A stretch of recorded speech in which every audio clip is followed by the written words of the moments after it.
Ok, en la orden del día, esta sesión tiene por objeto escuchar las exposiciones sobre las operaciones de rescate Agreste. Para estos efectos han sido invitados los señores presidente nacional de Bomberos de Chile, don Raúl Bustos Zavala, el comandante del Cuerpo de Bomberos de Ñuñoa y líder del Grupo de Trabajo Operacional GTO de Rescate Agreste de Bomberos de Chile, Juan Quevedo, el señor superintendente del Cuerpo de Bomberos de Santiago, señor Marco Antonio Concille, y el jefe regional metropolitano del Cuerpo de Socorro Andino, don Claudio Prieto. Les damos la bienvenida a todos ellos y les agradecemos por estar aquí en esta oportunidad para tratar este gran tema que también fue puesto en la sesión pasada por el diputado Araya, de tal manera de poder conocer cómo opera esto de los rescates andinos, cuáles son los permisos que tienen que tener las personas que practican este deporte, y cómo podemos mejorar todo el sistema de rescate y especialmente de registro, ¿no? De tal manera que podamos asegurarnos que las personas que practican este deporte puedan tomar las medidas de seguridad recomendadas o de obligación por parte si es que la legislación, entre otras cosas, responde bien a esta necesidad de que las personas cuenten con todos los permisos y la indumentaria, equipamiento necesario para realizar este deporte. No es nuestro objetivo limitar el deporte, sino muy por el contrario, incentivarlo, pero de la manera más segura posible. Entonces, si ustedes estiman conveniente, le damos la palabra en primer lugar a don Raúl Bustos Zavala. Don Raúl, ¿está por ahí? Sí, acá estoy. Muy Tiene la palabra, buenas don Raúl. tardes. Muchas gracias. Buenas tardes a toda la comisión, por intermedio de su presidente.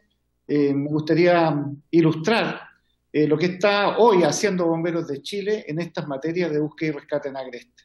Básicamente, saludar también al superintendente del Cuerpo de Bomberos Santiago, don Marco Antonio Cuncille, y a los distinguidos bomberos presentes. Junto con ello, quisiera comenzar señalando que mi exposición va a estar integrada por una introducción de este presidente y dejando la palabra al comandante del Cuerpo de Bomberos de Ñuñoa, líder del Grupo de Trabajo Operacional o Mesa Técnica de Búsqueda y Rescate en Agreste. Por su intermedio, presidente, pedir esa autorización. En este entendido, quiero señalarles que una de las lecciones identificadas y aprendidas desde el terremoto del 27 de febrero del 2010 fue precisamente introducir en Bomberos de Chile procesos de sistematización, estandarización de especialidades de bomberos. Y en ese contexto, a partir del año 2010, con un patrón que nosotros hemos traído desde Naciones Unidas, hemos creado un sistema de estandarización y acreditación de especialidades. Múltiples especialidades que desarrollan bomberos, aparte de su rol ante la emergencia en general, y este sistema de estandarización y acreditación de grupos de especialidad nos ha llevado a incursionar en distintas materias de emergencias, y en esto están, por cierto, los grupos USAR, que son los grupos de búsqueda y rescate ante estructuras colapsadas en grandes terremotos, desastres.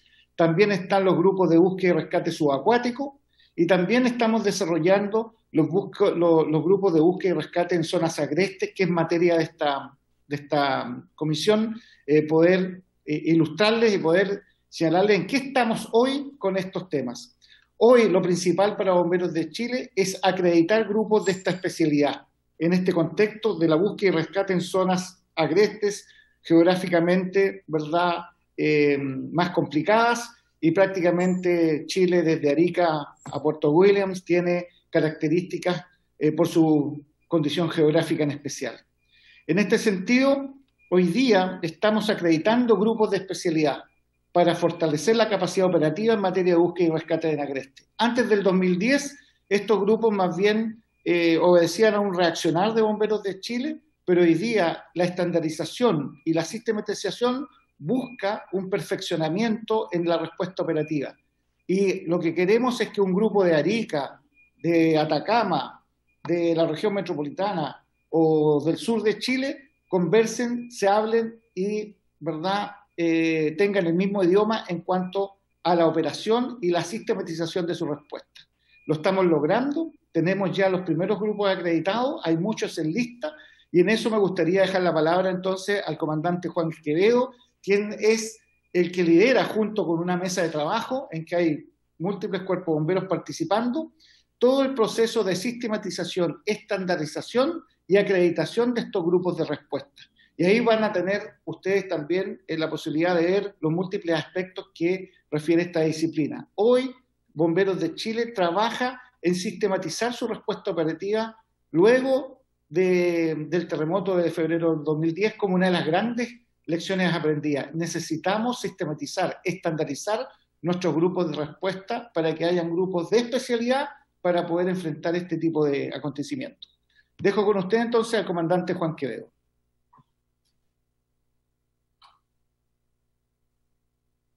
Gracias, presidente. Señor presidente de la sala, por su intermedio me presento. Mi nombre es Juan Sebastián Quevedo Gruyer.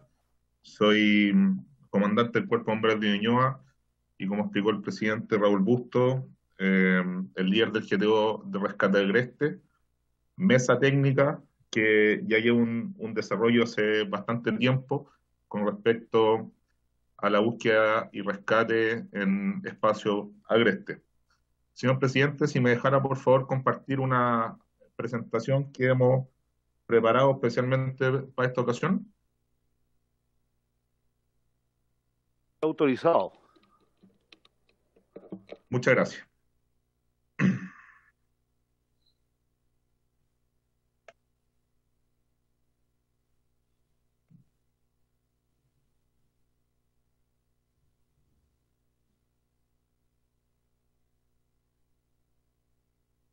¿Se ve la presentación? Ahora sí. Perfecto. Bueno, como les comentaba el presidente recién, a raíz de distintos incidentes acaecidos en nuestro territorio nacional, a ocasión de grandes desastres como el terremoto del 2010 y otros, es que la Junta Nacional de Bomberos, a través del Sistema Nacional de Operaciones, ha buscado sistematizar constantemente distintos procesos, y uno de esta sistematización de procesos cae en el rescate agreste. Primero quisiera explicar qué es un área agreste, porque la verdad es que la definición puede ser bastante amplia al entender de todos los asistentes a la sala, pero el área agreste está clasificada como una zona, ¿cierto?, primordialmente inhabitada, con ausencia de estructuras construidas por la sociedad, y se incluyen, lógicamente, los lugares de interfaz. Por lo tanto, el rescate o búsqueda y rescate en área agreste es precisamente eso, la búsqueda, ¿cierto?, de personas extraviadas, lesionadas, en este tipo de lugares, que lógicamente son distintos, totalmente distintos a lo largo de todo nuestro territorio nacional. ¿Y qué es lo que hoy día ha hecho Bomberos de Chile en términos de rescate agreste? Y para eso es súper importante explicarles que en los últimos años las actividades recreativas en medio agreste han aumentado en una forma exponencial, sobre todo en la pandemia, en donde de alguna manera los espacios recreativos que tenían las familias, que eran el cine, mall y otras cosas, migraron, ¿cierto?, de ser estos lugares a salir a pasear al cerro, sin una preparación previa, sin equipamiento. Por lo tanto, este incremento exponencial ha hecho que los distintos cuerpos de bomberos de todo su territorio nacional tengan que prepararse para esta emergencia. La última estadística que tenemos en rescate y salvamento en área agreste, solamente en la región metropolitana, habla cerca de 100 emergencias atendidas. Por lo tanto, lógicamente, es un gran número de emergencias, pensando solamente que estamos hablando de la región metropolitana en lugares tales como Puente Alto, sectores precordilleranos asociados a Cerro Minilla, asociados a Bosque El Panul, Quebrada Macul, sectores hacia el Cuerpo Bombero de Santiago, como puede ser cierto Cerro Provincia, Cerro Pochoco, entre otros. ¿Y qué se espera, según la literatura y las estadísticas internacionales? Es que esto sin duda siga aumentando. Muy, no está pensado, ¿cierto?, que existe una baja, muy por el contrario, esto va a seguir subiendo de manera exponencial. Las familias, en términos generales, cada vez más están generando este tipo de actividades. Por lo tanto, esta sistematización que habla el presidente obedece claramente a que los bomberos nos profesionalicemos en esta materia. Y existe historia importante, porque la historia no solo habla de incidentes pequeños, sino que habla de grandes incidentes en donde han tenido que responder distintos actores, distintas entidades de emergencia, pero claramente la primera quizás y como un punto de inflexión fue el aluvión de Chañaral, que fue en el año 2015, en donde el Sistema Nacional de Operaciones y los distintos cuerpos de bomberos que asistieron atendieron esta emergencia con grupos de búsqueda y rescate de estructuras colapsadas, que ustedes los podrían haber, lo han oído escuchar, los conocen, me imagino que el presidente en algún momento anterior lo ha comentado. Y básicamente lo que se realizó en este tipo, o sea, en esta emergencia, fue realizar una búsqueda y rescate en espacio de agreste. En los lechos, ¿cierto?, del río El Salado, en distintos lugares, en donde lógicamente tuvimos que recuperar una cantidad importante de personas fallecidas por el desborde de este río. Creo que ese fue un punto de inflexión importante en las capacidades que tenía que tener Bomberos de Chile en materia de búsqueda y rescate agreste, a pesar, ¿cierto?, de que en ese momento se entendía o se podría haber entendido que la búsqueda y rescate en agreste asociada a Bomberos de Chile puede haber estado mucho más ligada al rescate en alta montaña, que no es así.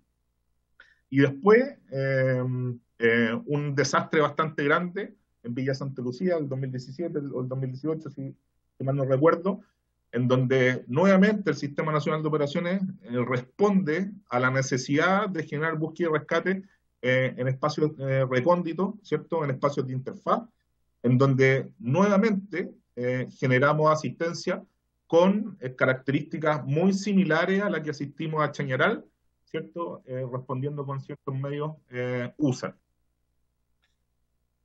A través de estos puntos de inflexión que hemos tenido como Bomberos de Chile, es que la búsqueda y rescate agreste se ha ido profesionalizando. Ustedes pueden ver en la foto que Bomberos ha ido comprando equipamiento ad hoc, ¿cierto?, a estas necesidades. A mano derecha pueden ver un vehículo, ¿cierto?, un UT 4x4, que es un vehículo multipropósito que sirve para poder extraer víctimas, para poder desarrollar la logística, para poder acercar personal a lugares, y una preparación técnica a nivel nacional que ha tenido Bomberos de Chile a través del Sistema Nacional de Operaciones, específicamente a través del GTO, que ha trabajado bastante duro por poder profesionalizar de alguna manera esta área. ¿Y qué ha hecho el GTO de Agreste en esta materia y cuál fue el mandato del presidente nacional para el grupo de trabajo operacional de rescate Agreste? Primero, tener una guía de respuesta, ¿cierto? Una guía de rescate de Agreste que de alguna manera enmarcara y pudiese describir cuál era el marco de acción que iban a tener los grupos de búsqueda y rescate agreste a nivel nacional. Segundo, un manual de capacitación, y un manual de capacitación que no solo esté asociado a los equipos de búsqueda y rescate que iban a ser acreditados a través del Sistema Nacional de Operaciones, sino que un manual de capacitación que pudiese estar abierto a todos los bomberos de Chile, independientes fuesen o no parte de los grupos de rescate Agreste. Y por último, un proceso de acreditación. O sea, que los equipos que están hoy día haciendo búsqueda y rescate en área agreste acrediten a través de su guía, a través de las capacidades técnicas, a través de las capacidades logísticas, este proceso. Hoy día tenemos cumplimiento de diría que las dos más difíciles.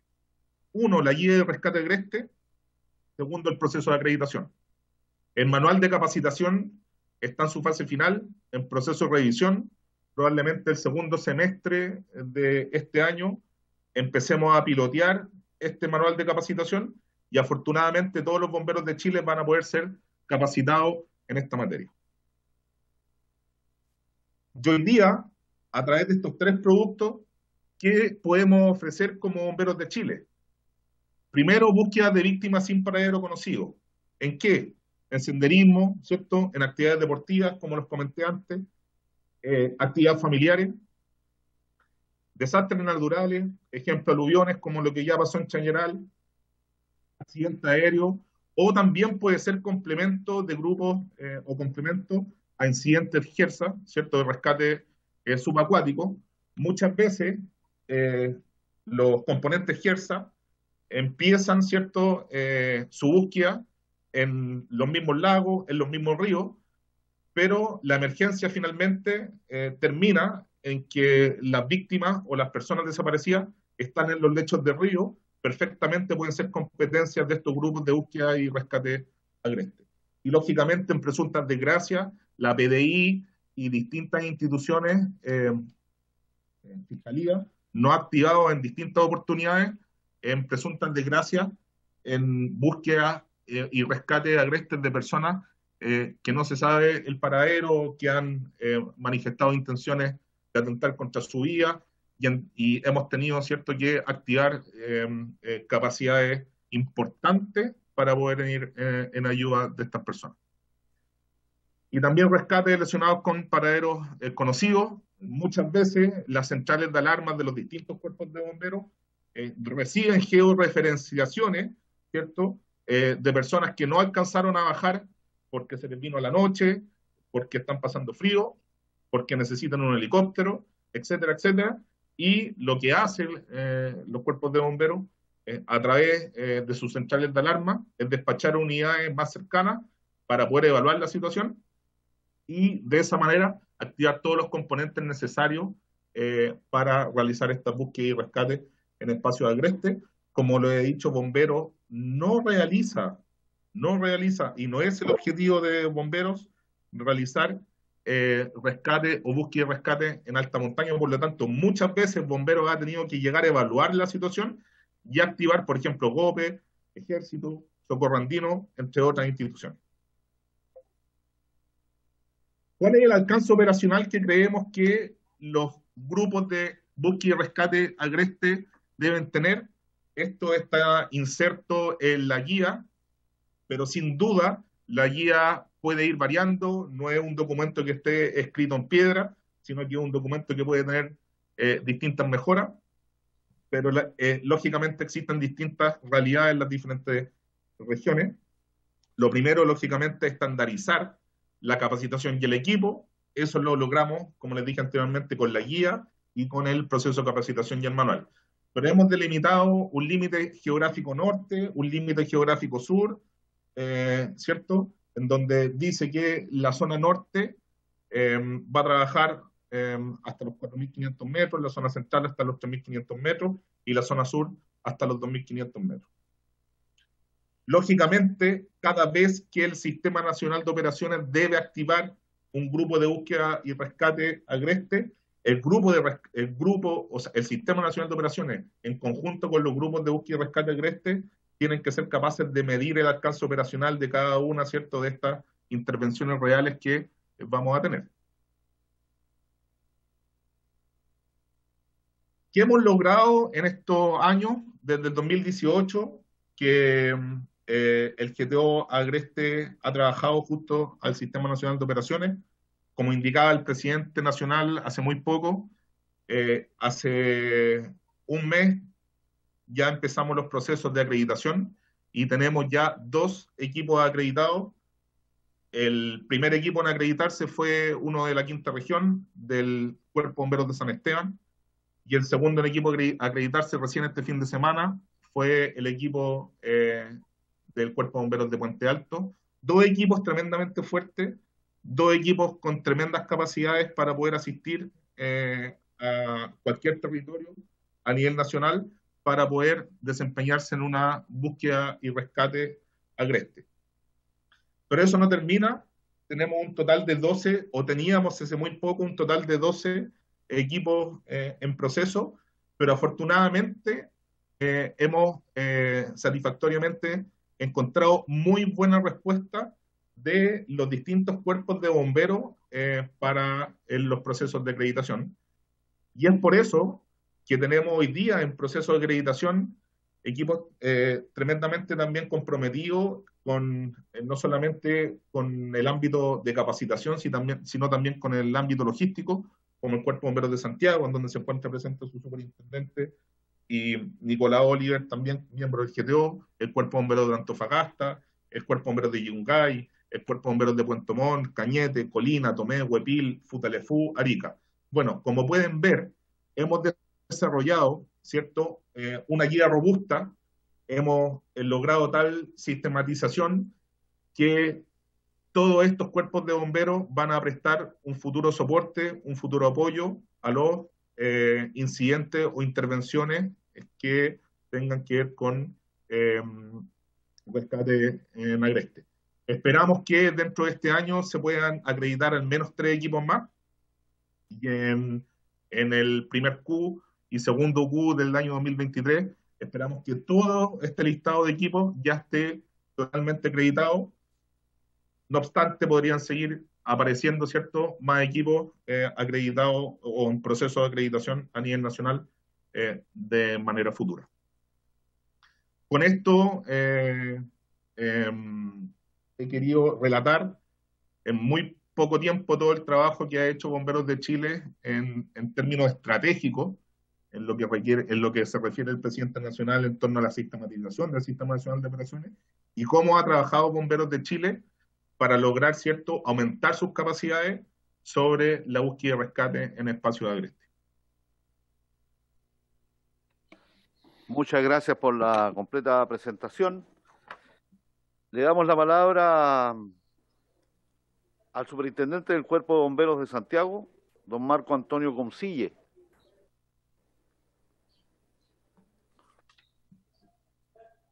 Muchas gracias, presidente, honorables diputados, estimado presidente nacional y integrantes del GTO, bomberos que están presentes. Nosotros básicamente queremos primero agradecer que se escucha a los cuerpos de bomberos, no solo la Junta Nacional. Siempre lo hemos planteado en nuestras comisiones que es importante que la voz directa de los cuerpos de bomberos que están en la calle se escuche, no solo de la Junta, que cumple una gran misión, pero está en una estructura administrativa un poco alejada de la contingencia. Y si usted me permite, señor presidente, yo le pedí a Nicolás Oliver, que es nuestro coordinador en el rescate de agreste, porque vamos a hablar con números.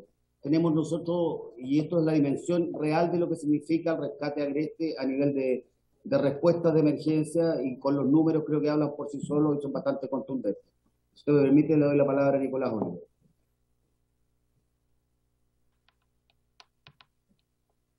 Buenas noches a todos, presidente. Gracias, superintendente. Si me permiten compartir pantalla. ¿Se ve bien? Sí, muy bien. Bien. Con permiso, buenas noches a todos, presidente. En primer lugar, agradecer la invitación. Esta presentación tiene un enfoque un poquito más local que lo que acaba de mostrar el comandante Quevedo. Bueno, todos entendemos que el área de agreste es un sector primordialmente inhabitado, como muy bien habló el comandante, pero también incluimos todos los lugares de interfaz, y esto es clave cuando entendemos el rescate, ya que la mayoría de los cuerpos de bomberos a lo largo de Chile tienen distintas zonas en donde se genera una interfaz entre el área urbana y el área rural. Tenemos un problema con el... Si se pudiese acercar un poco más al micrófono, por favor. ¿Y ahí se escucha mejor? Ahí sí. Ya. Como estaba comentando, la zona de interfaz entre la zona urbana y la zona rural es tremendamente frecuente a lo largo de los distintos cuerpos de bomberos a nivel nacional, y en la región metropolitana, y particularmente en el caso del Cuerpo de Bomberos de Santiago, no es distinto.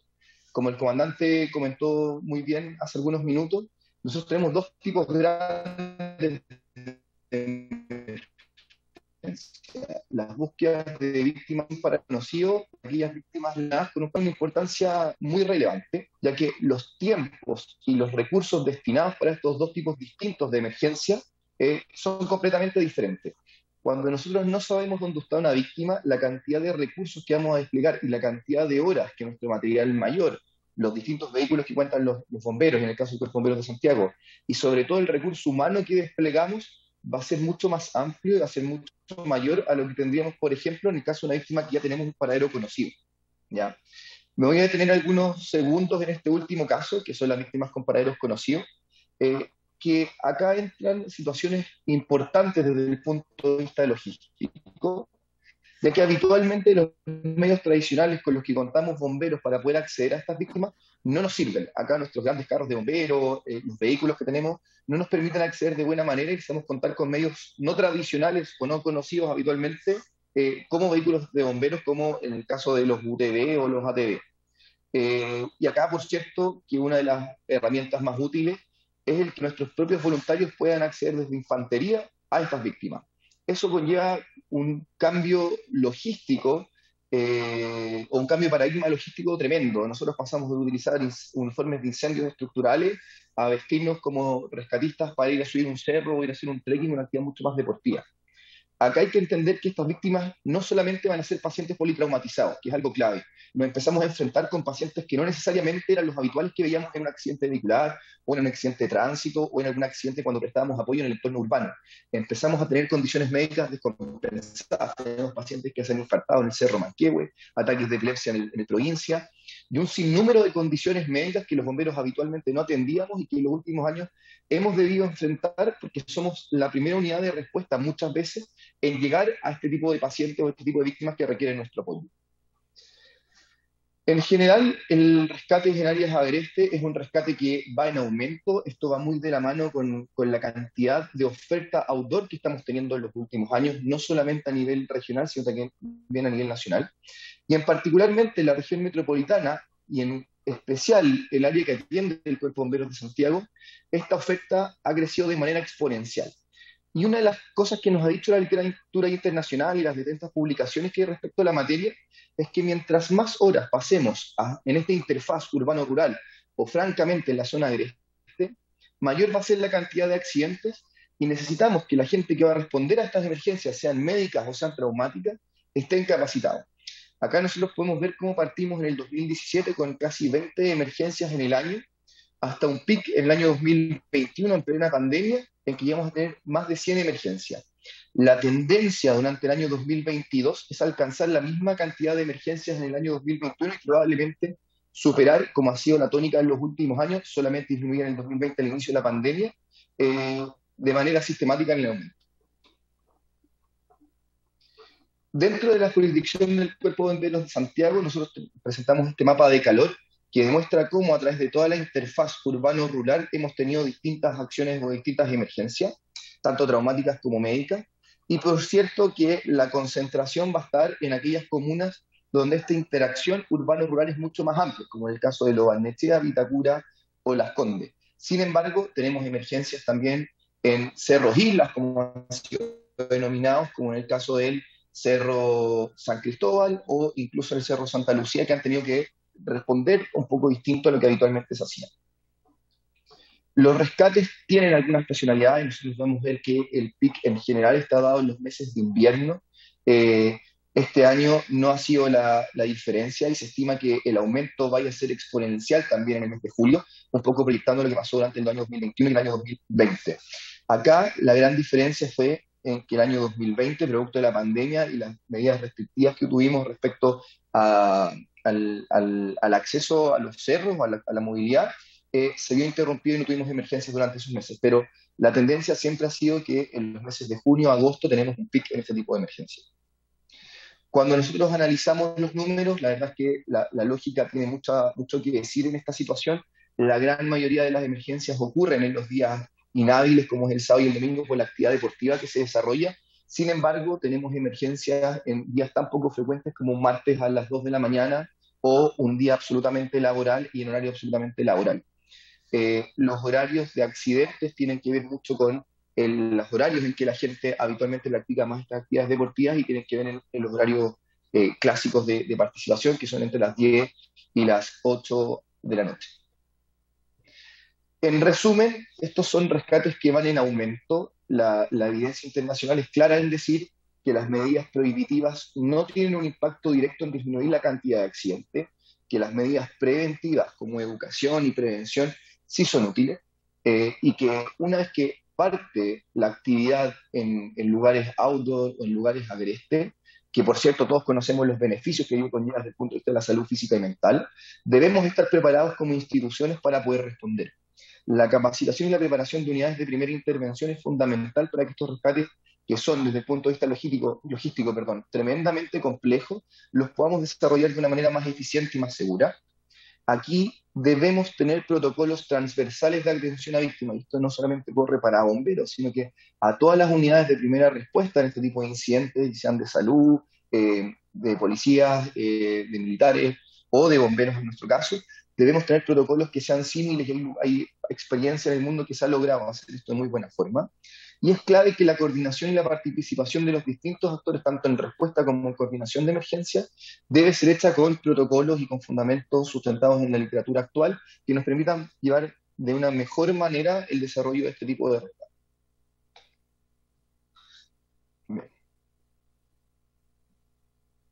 Se nos fue el audio. ¿Ahí se escucha? Ahí sí. Bien. Y esa es un poquito la presentación que teníamos enfocada en la participación del Cuerpo de Bomberos de Santiago en los últimos años en rescate en este tipo de emergencia. Nos queda entonces escuchar a don Claudio Prieto del Cuerpo de Socorro Andino. Don Claudio. Muy buenas tardes a todos. Muchísimas gracias por la invitación. Vamos a intentar presentar en este informe, en esta realidad que queremos mostrar, es, como bien lo decía la gente de bomberos, muy bien expuesto, es el poder mostrar cuál es la realidad desde el punto de vista del Cuerpo Socorro Andino como ente que viene desde el año 49 participando y ayudando en rescates agrestes o de montaña. Bueno, sí, ahí me escuchan, ¿no es cierto? Sí. Perfecto. Bueno, como ustedes pueden ver acá, el Cuerpo Socorro Andino fue fundado en el año 1949. Es una corporación sin fines de lucro, especializada en la búsqueda y rescate de personas en regiones montañosas o en zonas de difícil acceso en Chile. Es el organismo especializado en rescate de montaña más antiguo de Latinoamérica, y en la actualidad nuestra institución se autogestiona y se autofinancia. Acá les quería traer un pequeño gráfico de cómo viene la operatividad en los últimos 4 años. Cuando comenzó la pandemia y en plena pandemia hubo una baja en las operaciones, pero ya en el 2021 hubo un aumento en las operaciones que hemos tenido, y a mayo de este año ya llevamos 24 operaciones, o sea, estamos hablando de más de una intervención por fin de semana. Después existen los diferentes tipos de incidentes que estamos teniendo. La recuperación, que ya sería la extracción de una persona fallecida, por gracias a Dios ha sido solamente una. Después estamos trabajando con asistencia remota, ya que hay mucha gente que nos logra llamar desde su celular y nos dice que están perdidos. Nosotros utilizamos la tecnología de ubicación de esa persona y mediante mapas satelitales podemos ayudar a que se encuentren o que reencuentren el camino para después seguir en contacto con ellos hasta que llegan a un punto seguro o directamente a sus vehículos. Dentro de eso también tenemos netamente rescates, 66 a la fecha, y búsquedas 35. Las estadísticas en cuanto a lo general, la mayoría de las lesiones se refieren a una sola lesión por personas, después disminuyendo en gran medida el aumento o la politraumatización en una misma persona. Las lesiones más frecuentes, como ustedes pueden observar, son lesiones de tobillo, de rodilla, contusiones corporales, desorientación, fractura de miembros inferiores, fractura de miembros superiores, fractura de cráneos y politraumatismo, en ese mismo orden descendente. Y después los cerros que mayoritariamente están generando la respuesta de nuestra unidad es los cerros que ustedes ven a continuación. Ahora netamente me voy a referir a las estadísticas 2022, ya que por la misma pandemia hubo una disminución, y además en el año 2019 la institución se enfrentó a una crisis desde el punto de vista administrativo que hizo que muchos de nosotros voluntarios que de alguna forma, por ejemplo, yo soy segunda generación de rescatistas, mi padre ingresó al Cuerpo de Socorro Andino en el año 1969 y terminó como voluntario honorario hasta el día de su muerte en el año 2013. Yo en el año 88 ingresé al Cuerpo de Socorro Andino y me fui al exterior en el año 1994, donde estuve 23 años, y regreso al país, donde me formé en el exterior profesionalmente. Al regreso al país, volví a ingresar al Cuerpo de Socorro y he estado trabajando fehacientemente en recuperar la posición que tenía hasta hace unos años el Cuerpo de Socorro Andino. Para poder mejorar el trabajo y el funcionamiento, hemos estado trabajando en franca relación con la ONEMI, donde se generó un plan específico de emergencia y variable de riesgo, el cual también pertenece a Bomberos, está GOPE, y están otras instituciones que aportan al rescate. Este plan específico de emergencia y variable de riesgo es muy importante porque está generando la buena comunicación y la coordinación entre los diferentes entes que ayudan al rescate agreste.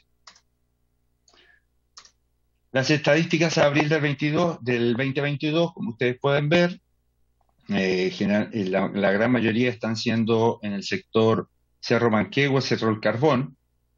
Por tal motivo, a petición de Parquemet, hemos firmado un convenio con ellos para poder hacer prevención en el cerro, para poder tener una especie de cuartel de avanzada donde podamos atender rápidamente cualquier intervención que se necesite en cualquiera de estos dos cerros. Y lo más importante es poder también de alguna forma generar un trabajo coordinado con la parte de seguridad del Parque Metropolitano. Después tenemos otros diversos parques de la zona metropolitana, como ustedes pueden ir viendo, donde también tenemos una relación muy cercana con la gente, con los guardaparques, quienes muchas veces logran hacer las intervenciones independientemente, con la formación que ellos tienen, pero cuando las intervenciones requieren de un nivel técnico más alto, se nos pide que intervengamos para poder terminar con éxito la operación. El tipo de operación básicamente requiere mucho camillaje, como bien decía los señores bomberos. Se necesita mucha infantería en esto.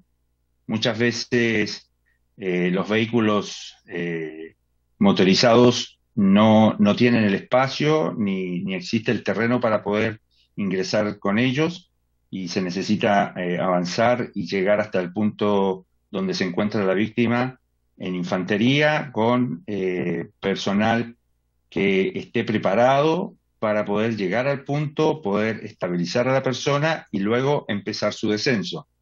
Ni que hablamos si en el lugar hay que trabajar en rescate vertical o hacer otro tipo de maniobras que requieran de mayor esfuerzo físico.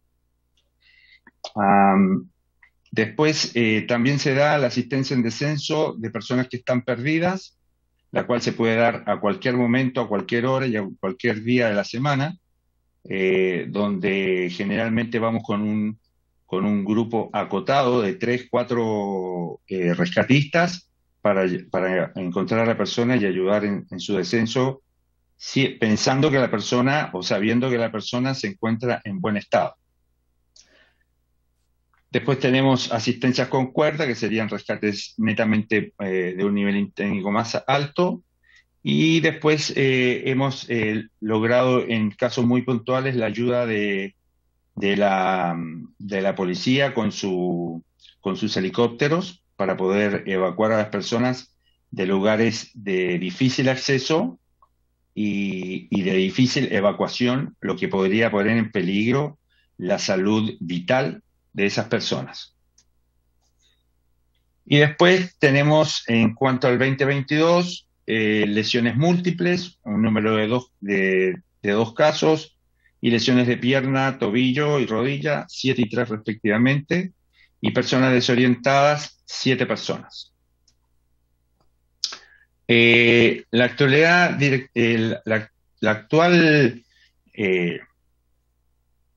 realidad del Cuerpo de Socorro Andino Metropolitano, en este momento yo me estoy refiriendo al Cuerpo de Socorro Andino Metropolitano, que es a lo que yo me puedo referir por mi puesto.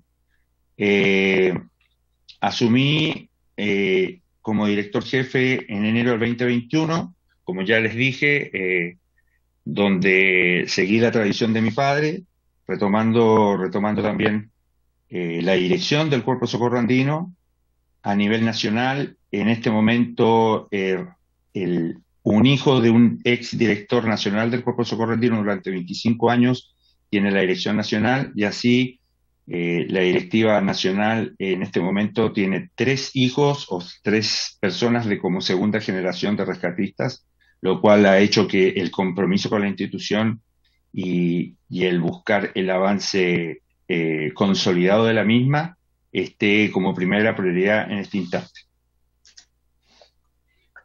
Para tal motivo, rápidamente se tomaron las medidas necesarias para retomar una estructura unificada en la operatividad, para poder trabajar en forma coordinada con ONEMI, bomberos y carabineros, además de otras instituciones que participan en incidentes de rescate de montaña. Adoptamos el sistema de comando de incidente para responder en forma más eficiente a las diferentes emergencias y poder trabajar con otras instituciones cuando así lo amerite. Ya bien lo deben saber varios participantes de esta reunión, que lo más utilizado hoy por hoy para poder coordinar entre diferentes instituciones es el sistema de comando de incidentes, donde se puede rápidamente y en forma eficaz disponer de los equipos para que puedan trabajar en forma rápida y segura. Dentro del Socorro Andino, dentro de mi delegación, se creó una mesa técnica y donde tenemos un jefe de operaciones que en este momento da formación justamente en algunas compañías de bomberos al tema del rescate agreste. Ha trabajado con GOPE también dando algunas formaciones, y lo más importante es que con la mesa técnica hemos logrado dar una formación aguda de rescatistas, los cuales deben ingresar a la institución como aspirantes. La mayoría deben ser montañistas, o sea, una de las, podríamos decir, punta de lanza de nuestra institución es que somos montañistas. Somos montañistas que rescatamos a otros montañistas. Por lo tanto, nuestro medio, nuestra nuestro medio natural es la montaña y por eso podemos responder a varios tipos de intervenciones que pueden ser de media o alta montaña y en la forma más rápida posible, dado la alta exigencia física que requieren este tipo de intervenciones. Al mismo tiempo firmamos un convenio con el Grupo Rescate Médico de Montaña para la formación sanitaria de nuestros rescatistas e incluso hemos coordinado intervenciones en intervenciones de mayor complejidad. Contamos con el apoyo en terreno de un médico de la agrupación. El médico que está de turno en ese momento de la agrupación se une a nuestro grupo de intervención y posteriormente puede dar el trabajo específico como médico si así lo requerimos. A su mismo tiempo, como les comenté, hemos hecho alianzas operativas con los parques más visitados de la zona metropolitana para tener una comunicación directa en caso de activación de algún operativo. Acá es importante, señores, que se entienda que el rescate, yo me voy a referir un poco más al rescate de montaña, que es lo que más nos compete a nosotros. El tiempo es oro. Dependiendo de la fecha del año, ahora que nos vamos a enfrentar a meses muy fríos, una persona generalmente, las estadísticas nos dicen que la persona da un aviso de emergencia cuando ya realmente se encuentra en una situación que no debería haber esperado tanto. En invierno estamos recibiendo llamados de emergencia más o menos a las 18 horas, ese es el promedio que nosotros estamos recibiendo, y para invierno ya esa hora es tarde, por lo tanto nuestro accionar debe ser muy rápido para poder evitar que esas personas, aparte de estar desorientadas o en algunos casos que puedan estar heridas, se enfrenten a los efectos de hipotermia o a otros efectos que pueda causar el estar a la intemperie en invierno. Y después hemos gestionado donaciones puntuales de algunas empresas para poder cubrir la necesidad operativa de la institución, ya que, como ya les dijimos, en el año 2019, ante una crisis administrativa, perdimos el aporte que recibíamos del Estado, y esa pérdida del aporte nos hace estar en constante situación límite en nuestros recursos. Por suerte, el ser una institución muy arraigada en la gente de montaña, en la población, con un alto valor para todas estas personas, las empresas nunca tienen problema en ayudarnos en estos casos y hasta el momento hemos podido responder efectivamente a todas las exigencias que requiere nuestra operatividad. ¿Cuáles son los desafíos a corto y mediano plazo? Luego de un periodo donde se están ordenando y normando las diferentes directrices de funcionamiento de la delegación, nos hemos puesto metas para llegar a ser el referente rescate de montaña. Se normará una malla formativa de aspirantes que buscará preparar a nuestros compañeros de tal forma de poder trabajar con la preparación profesional frente a cualquier rescate en zona agreste y en coordinación con otras instituciones. Nosotros sabemos y se debe asumir que lo más importante acá es la víctima. Por lo tanto, siempre el trabajar con otras instituciones, cuando así se necesite, y que vaya en pos de la víctima, es una de nuestras primeras premisas. Se creará un sistema de educación continua para voluntarios con certificación internacional. He estado en coordinación con grupos de rescate tanto de México, de España, como para poder ya comenzar a hacer intercambios y poder traer gente que nos esté certificando en lo último que está utilizando a nivel internacional. Aquí quiero hacer un paréntesis donde yo creo que con el tiempo el rescate agreste, sobre todo en montaña, va a necesitar mucho más del trabajo de helicópteros. En Europa se está trabajando mucho con trabajo para llegar rápidamente a la víctima y hacer una evacuación con el helicóptero, la coordinación. Obviamente, siempre evaluando a la lesión que nos estemos enfrentando. Trabajaremos para alcanzar la calidad de ente técnico en el PET, cargo que se perdió en la crisis administrativa del 2019. El ONEMI nos tenía a nosotros como ente técnico. ¿Qué quiere decir esto? Que frente a una situación de nivel técnico alto o mediano, Cuerpo Socorro quedaba... Hola, ¿me escuchan? Y lo escuchamos. Ahora no. Ahí parece que lo perdimos ahí. Bueno, mientras Tiene apagado tanto el micrófono. ¿Me escuchan ahora? Ahora sí.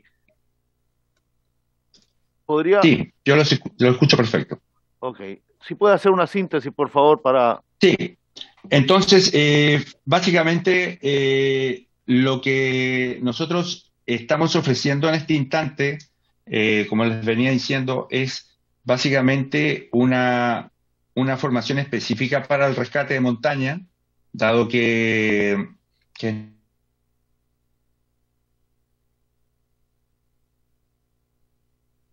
Ahí lo perdimos.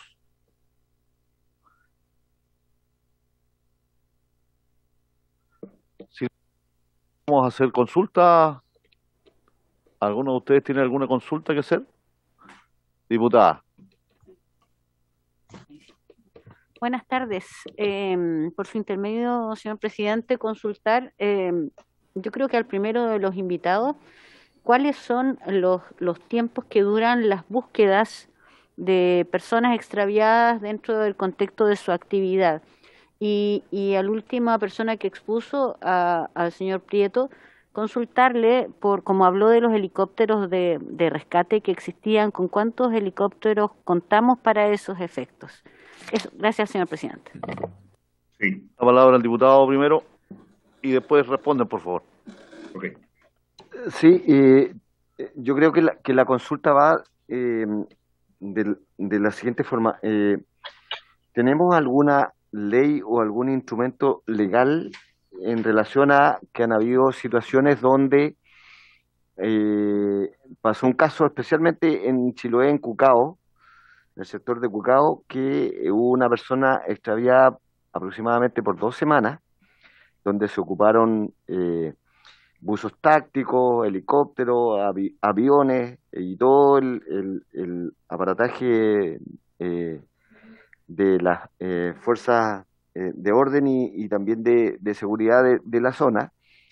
Y en realidad al final se encontró la persona en una orilla de playa que se había rastreado por mucho tiempo y al final salió en todos los medios de comunicación a nivel nacional como que había sido un sobreviviente de 15 días y no hubo ninguna responsabilidad desde el punto de vista económico. Hubieron muchos gastos del Estado y al final esta persona, hoy día yo la veo allá en la comuna de Castro, quería entrar a un reality, me parece, en algún momento de supervivencia y al final parece que pagamos todo el costo de alguien que estuvo ahí en un sector de Cucao y al final siempre cuando iban en la búsqueda parece que él sabía y se iba a otros sectores. Así que no sé si hay algún costo, si es que tenemos alguna responsabilidad legal como para que alguien en algún momento tenga la responsabilidad de que esos costos, cuando hay una situación que no es por una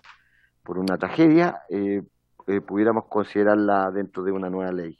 Eso, presidente, por su intermedio. Yo quiero también hacer 2 preguntas para que podamos dar el espacio a las respuestas después. Una, en el sentido de lo que estábamos hablando recién, el financiamiento, cómo se financian, y el otro respecto de las normas para los deportistas y para los practicantes, para las personas que acuden, si a juicio de usted esas normas son adecuadas o mediante alguna iniciativa legal habría que perfeccionarla. ¿Y qué se les ocurre en ese sentido? Tienen la palabra, ustedes me dicen... Perdón, el diputado Araya. Sí, gracias, presidente. Se aprovechamos Adelante, esta diputado. pregunta. Era para preguntarle a los rescatistas, tanto al comandante como a Nicolás, y sino también al señor Prieto, y en la lógica de la accidentabilidad, podríamos referirnos, obviamente, esto es cualitativo, las causas de estos, ¿cuántos podríamos decir? Muchos, pocos, la mayoría, corresponden a comportamientos negligentes o temerarios de las personas versus lo que es un accidente propiamente tal, que fue un hecho fortuito propiamente tal. Aquí, ¿por qué la pregunta? Porque evidentemente hay ciertas cosas que podríamos abordar desde el punto de vista de la educación, eh, pero hay otras que van a ocurrir siempre.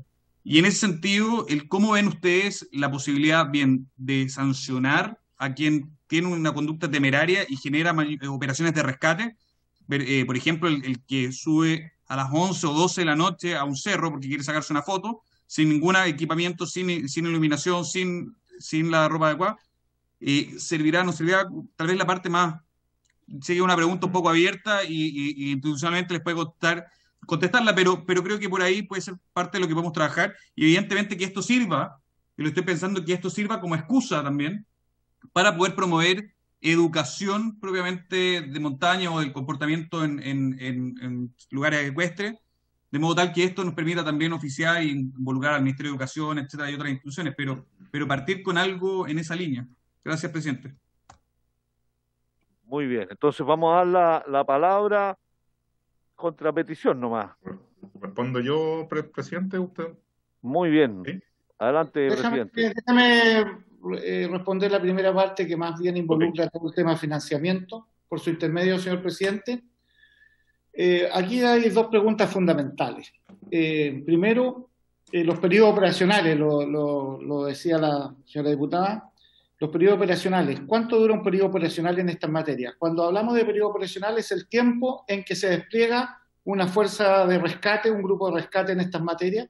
Generalmente los grupos operacionales o el periodo operacional es de 2 a 3 días. Supongamos que fuera de 3 días, y a veces estos periodos operacionales requieren ir cambiando el grupo, rotando los grupos de búsqueda, y claro, hay periodos operacionales muy cortos en que prácticamente en los 2 días o 3 días de un periodo operacional se puede solucionar el tema de la emergencia, se encuentra la víctima, o se recupera el cuerpo, etcétera.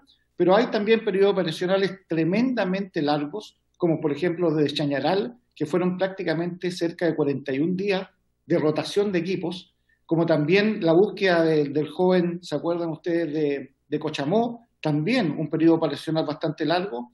La situación vivida en Villa Santa Lucía, periodos operacionales de más de 30 días. Entonces, esto complejiza mucho todo lo que es esta labor. La Ley Marco de Bomberos de Chile encarga a la Junta Nacional de Bomberos de Chile desplazar a los bomberos entre regiones, a estos grupos entre regiones, cuando se superan, en nuestro concepto se superan las capacidades regionales. Nosotros estamos obligados por ley, artículo 13 de la Ley Marco, a movilizar grupos, en este caso de especialidad, para atender estas emergencias. Eso lógicamente también tiene un costo. Pero el principal problema, y yo creo que también podría ser materia de un acercamiento por parte de esta comisión, es la gestión de la emergencia. Generalmente, la gestión de estas emergencias se produce por presunta desgracia, y eso es competencia del Ministerio Público, de un fiscal en específico. Lo primero que hace ese fiscal, ordena a grupos de búsqueda, Socorro Andino, Bomberos de Chile, o ONGs que se dedican a esto también, ordena que se hagan presentes y que se realicen las operaciones de búsqueda. Esto, si bien la Junta Nacional de Bomberos de Chile tiene un presupuesto para atender 1, 2, 3 periodos operacionales a lo más, a veces se vuelve bastante extenso y resulta de que la Fiscalía del Ministerio Público no tiene ningún recurso para financiar esto.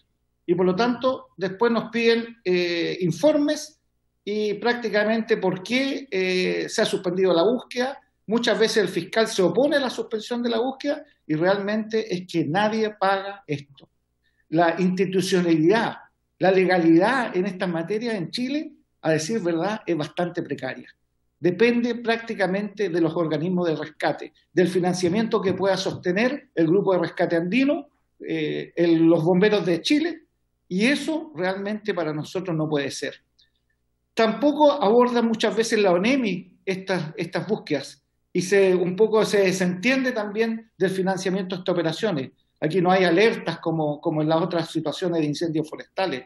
Y lógicamente al final todo esto termina siendo financiado por la voluntad de organizaciones, ONGs, Rescate Andino, Bomberos de Chile, con un presupuesto fiscal que tiene para estas operaciones también, pero bastante exiguo. Nosotros no podemos más atender más allá de 2 o 3 periodos operacionales. El Cuerpo de Bomberos local, que es el que se lleva la gran carga, digamos, tratando de sostener diariamente los periodos operacionales de búsqueda y rescate en Agreste.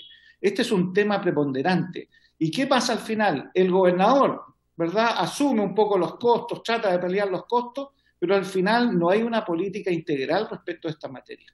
Realmente la búsqueda y rescate en Agreste en Chile se financia casi con una especie de improvisación, y me hago cargo de las palabras, porque no hay recuerden solamente el caso del niño de Concepción, del Biobío, ahí que estuvo, ¿verdad?, bastante tiempo con una rotación constante de grupo.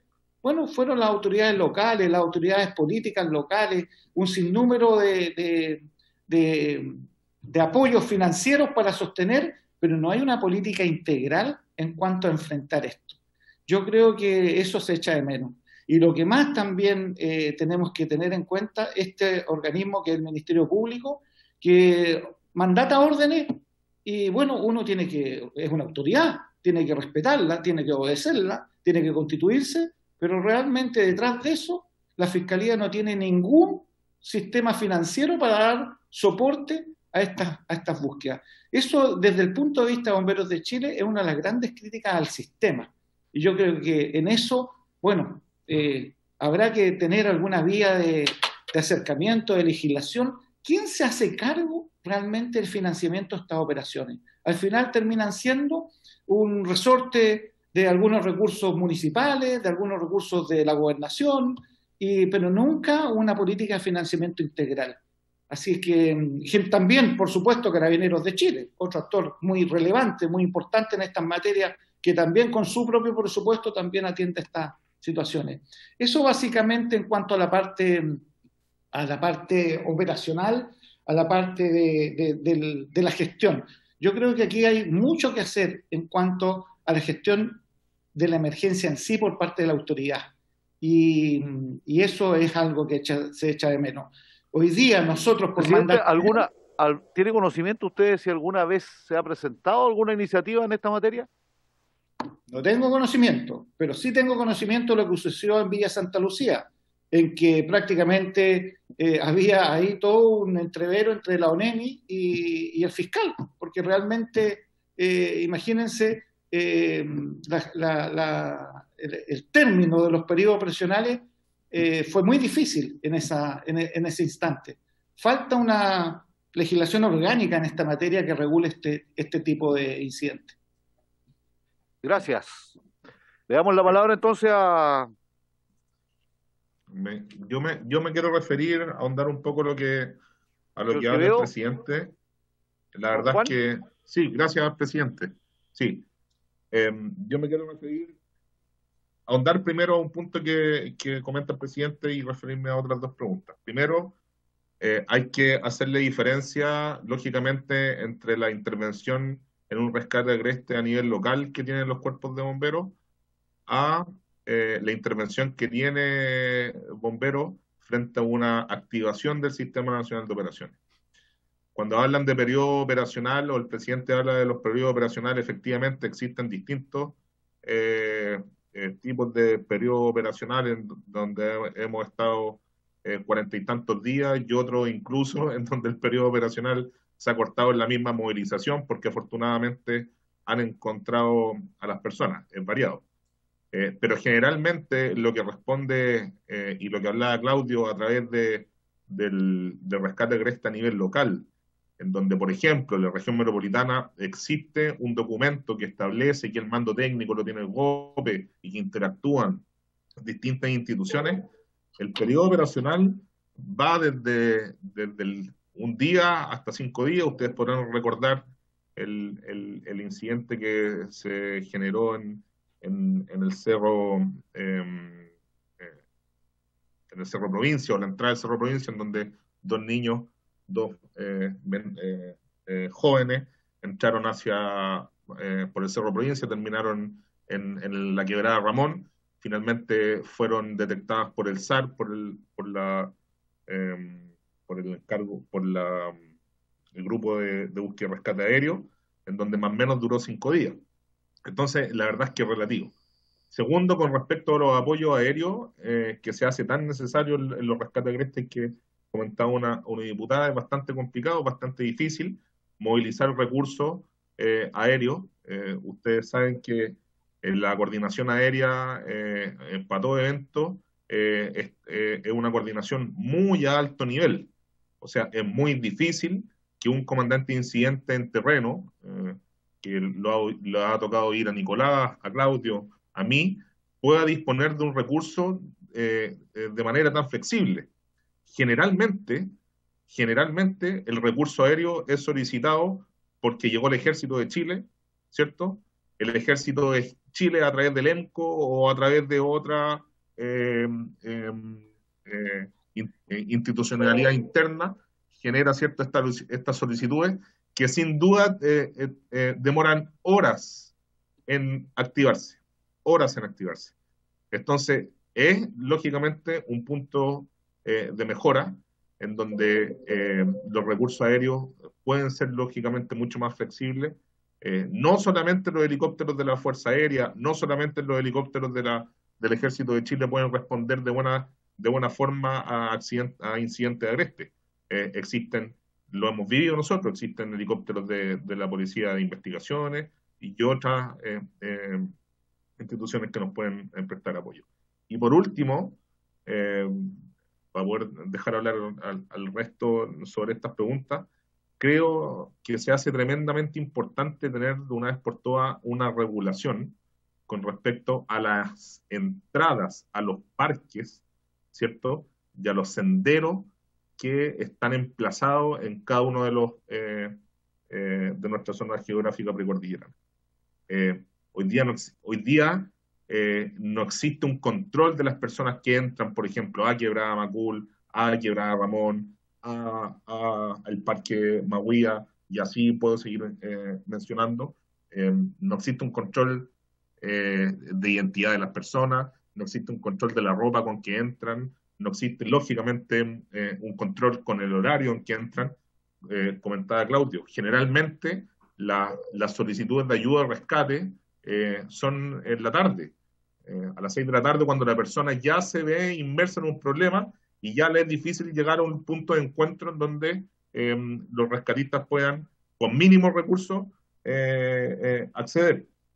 Entonces, muchas veces nos vemos enfrentados a que el guardaparque, ¿cierto?, no tiene idea cuántas personas hay al interior, no es culpa de él, lógicamente, pero existe una poca conciencia, sí, de las personas, ¿cierto?, que hacen este tipo de actividades. Y cuando el diputado Araya nos pregunta, bueno, ¿qué tan negligentes son estas personas que finalmente terminan siendo rescatadas? Y la verdad, y como dice el presidente, me hago cargo de las palabras, muy negligentes.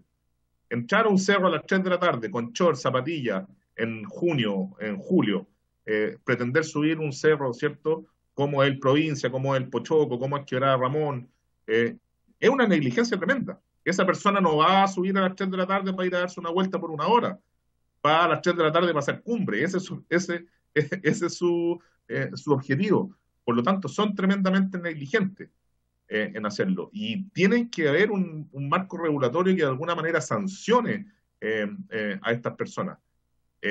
Además, lo que comentaba el presidente nacional, existen otro tipo de búsquedas, como por ejemplo la de este joven muchacho, el niño, el Tomasito, que son, ¿cierto?, gatilladas de otra forma, pero por ejemplo, existen otras que son mucho más incomprensibles. Nosotros, en particular, el Cuerpo de Bomberos de Ñuñoa estuvo participando aproximadamente 7 días, en un periodo operacional de 7 días, por una persona, por una presunta desgracia de un joven en el Cerro Minilla, en el sector del Bosque El Panul, en donde participaron muchas entidades, por una presunta desgracia de una persona que todavía no aparece. Porque solo dejó una carta de suicidio, en donde en ningún momento tampoco decía que iba a ir a un cerro a suicidarse, y solamente fue identificado en ciertas imágenes cercanas al cerro. Y el despliegue operacional y el despliegue de recursos fue tremendo. Fue tremendo. Participó Socorro Andino y distintos cuerpos de bomberos. Eso en cuanto a las preguntas que han hecho. Muchas gracias. El diputado. ¿Alguien más quiere hacer uso de la palabra? Don Claudio Prieto, de Socorro Andino. Sí. Bueno, cerré todo. No sé si ahí me escuchan bien o apago la cámara. Lo escuchamos bien. Perfecto. Es un tema muy complejo mucho más complejo de lo que nos imaginamos, y es mucho más complejo en el sentido de que esto necesitaría mucho más que una reunión. ¿Por qué yo le digo esto? Por ejemplo, diputado Araya, como yo les dije, nosotros estamos inmersos en la actividad de montaña. Conocemos el perfil del montañista y el de que no es montañista. El montañista chileno tiene una preparación muy buena.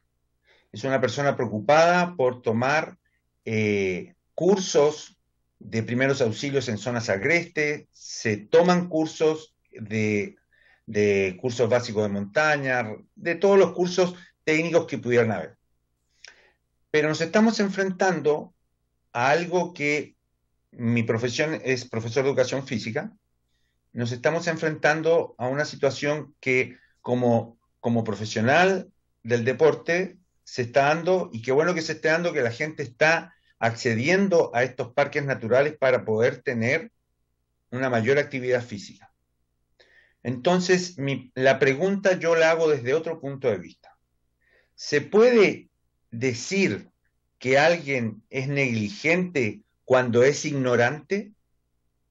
Entonces, ahí yo lo que quiero es quizás quebrar una vara por buscar mayor educación, dar mayor educación, utilizar recursos del Estado para poder promover una educación. Somos un país de montaña y de mar.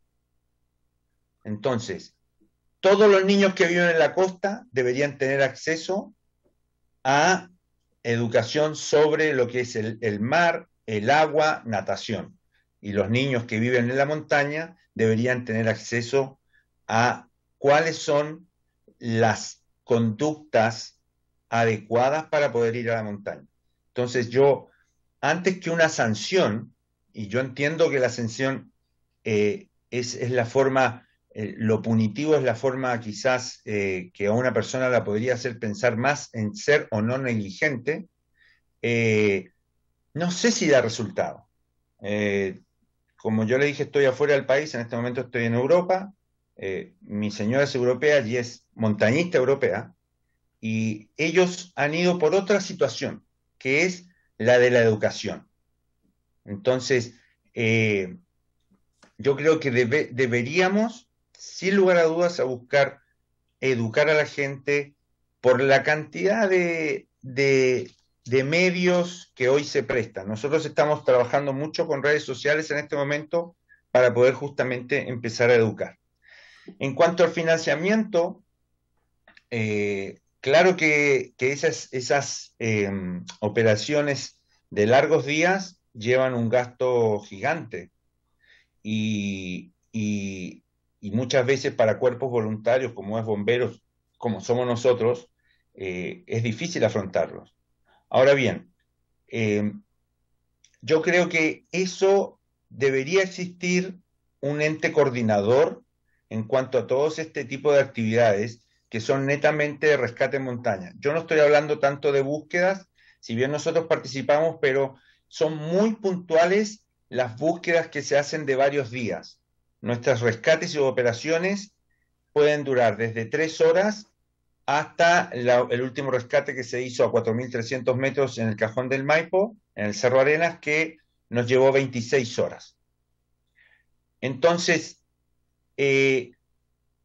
yo creo que para ese tipo de operaciones debería existir un ente que tuviese la suficiente fuerza, la suficiente apoyo legal para poder manejar, para poder distribuir, para poder llegar a financiar, si se fuera necesario, todo este tipo de operaciones. En este caso específicamente, yo creo que el ente que más se podría acercar, y que fue una lástima que no fuera invitado a esta reunión, es la ONEMI. Se viene haciendo un trabajo de coordinación con la ONEMI, si bien no es el que todos quisiéramos, no es el perfecto, pero si ya tenemos una estructura que puede empezar a funcionar, yo creo que hay que tratar de reforzar esas estructuras para mejorarlas. Y finalmente, el tema de los helicópteros, históricamente el Cuerpo de Socorro trabajó con el Servicio Aéreo de Rescate de la FACH.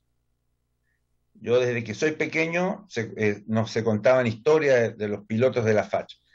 Y yo creo que deberíamos, y sobre todo ustedes, señores diputados, buscar la forma de que estos entes que tienen una calidad técnica inigualable, porque yo los he visto trabajar, pudiesen estar un poco más al servicio de la comunidad o de la gente. Y siempre coordinados por un ente central. Como bien decía los bomberos, nosotros nunca podríamos activar un helicóptero. Ha habido casos que tenemos que llamar al GOPE, el GOPE le pregunta al aeropolicial, la aeropolicial ve si puede salir y ve si le queda techo, y como las operaciones son a las 6 de la noche, ya no hay techo, y una persona que esté a 3.500 metros quebrado no puede esperar que haya un techo al otro día. Entonces, son operaciones que tienen que salir rápido. Entonces, en este momento, por ejemplo, le están faltando la fuerza o una ley orgánica más fuerte a ONEMI para llamar al aeropolicial, llamar al SAR, llamar al ejército, decir, señores, por favor, necesitamos un helicóptero en tal lugar. Evaluando la situación, obviamente, que no es porque se guinzó una pierna, un tobillo una persona, va a salir un helicóptero si se le puede camillar.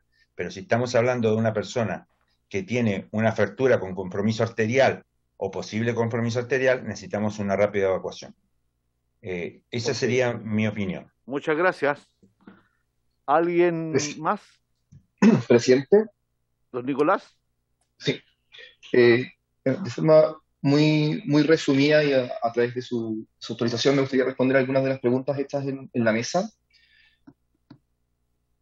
En primer lugar, respecto a la duración de los accidentes, yo creo que hay que ser clave en no menospreciar ni desde el punto de vista económico ni desde el punto de vista de recursos humanos lo que gastan los cuerpos de bomberos y en particular lo que gasta el Cuerpo de Bomberos de Santiago en las emergencias de rescate agreste, entre comillas, del día a día. El promedio de estas más de 300 emergencias que hemos tenido en los últimos 5 años duran entre 4 y 7 horas en una emergencia habitual.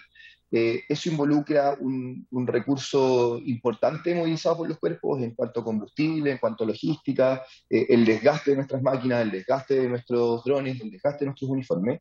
Y si bien hay varios estudios que han tratado de cuantificar cuánto es lo que cuesta una hora bomberil, y han sido muy difíciles porque nuestro recurso humano no es contabilizado muchas veces, el promedio va entre los 200 y los 500 mil pesos por cada uno de estos rescates. Ya si eso lo multiplicamos por 300, la cifra es no menor. El recurso humano que nosotros paralizamos a atender otras emergencias por estos recursos en general involucran 2 o 3 compañías, en promedio 15 o 20 bomberos que podrían estar haciendo otras labores, también es no menor, si sumamos que están entre 4 y 7 horas sin atender otras emergencias que la ciudadanía podría requerir. Respecto a las acciones que puedan tener las distintas herramientas legales, con las que se podría tener para multar o para poder encauzar un poco la respuesta en estas emergencias. Chile sí tiene algunas experiencias, la gran mayoría van de la mano de ordenanzas municipales. ¿Ya? Hay algunas ordenanzas municipales que son más famosas que otras, vienen rápido a mi cabeza Pucón, Torres del Paine, que no recuerdo precisamente el nombre de la comuna que las emite, y regular un poco cómo los deportistas, en una condición un poco más tal vez extrema, una condición un poco más controlada, pueden acceder a distintos entornos naturales. Probablemente eso en la región metropolitana y en particular en la jurisdicción del Cuerpo Bombero de Santiago es compleja. Tenemos un panorama en que tenemos en toda nuestra jurisdicción un perímetro rural y generar accesos controlados en todo este perímetro es bastante complejo, la verdad. Respecto a ello, hoy día yo creo que la respuesta está en un enfrentamiento combinado de normas y de educación respecto a cómo enfrentamos este tipo de emergencias desde el punto de vista de la prevención.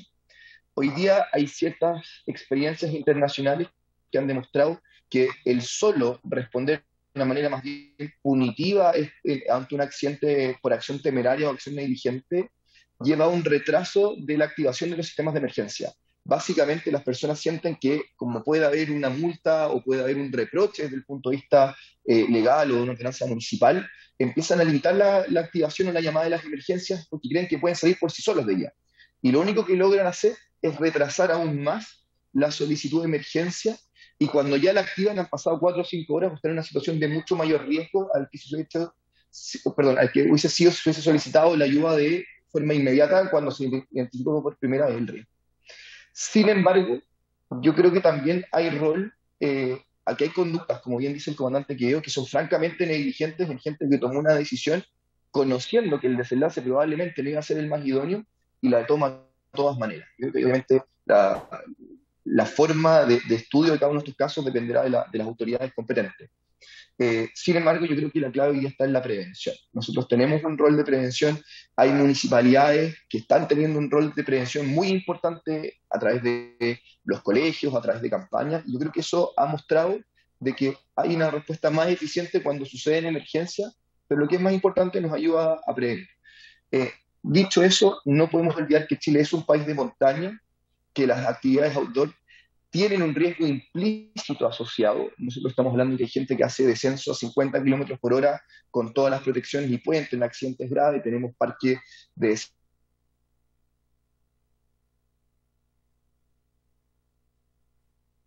nos fue el audio. Y se nos fue la comunicación también. ¿Alguien más quiere hacer uso de la palabra? Bueno, le queremos agradecer. No sé si hay alguna otra consulta.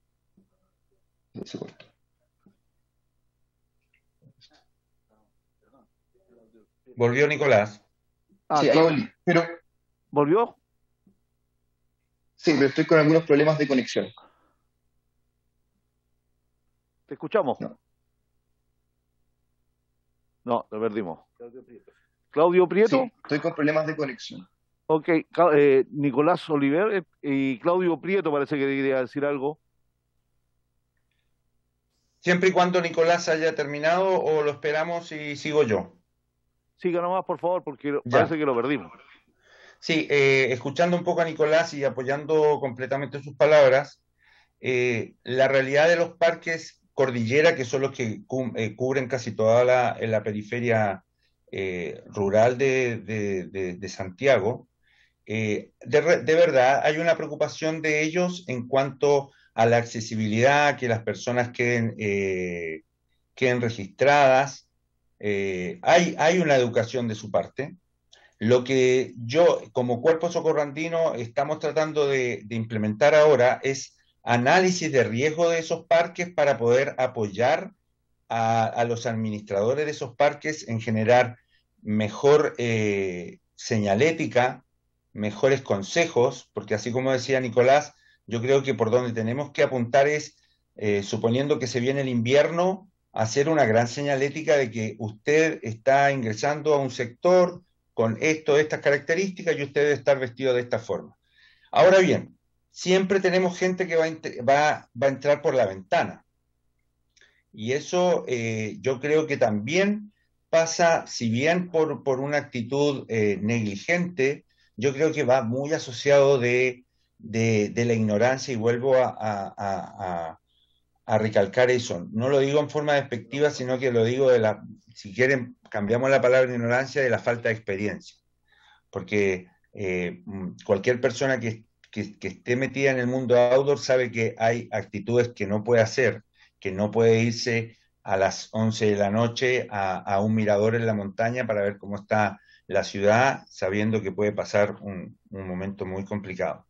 Pero yo creo que también deberíamos apoyar un poco más a los parques, porque es la única forma. O sea, yo creo que la gente va a seguir entrando por la ventana, y la única, para mi punto de vista, es más que castigar, es educar para que sepan a lo que se están metiendo. Ok, muchas gracias. Bueno, quiero darle las gracias infinitamente a todos a todas las personas que asistieron en esta oportunidad. Vamos a tener un momento de debate nosotros seguramente, y esperamos poder emprender en esta materia algunas acciones que vayan en el sentido de lo que ustedes nos han señalado. Así es que los despido y les agradezco mucho su voluntad de habernos colaborado esta tarde. Muchas gracias. Muchas gracias por considerarnos. Buenas Gracias a tardes. Muchas ustedes. gracias. Muchas gracias, de verdad. Gracias, que estén bien. Hasta luego. Buenas noches.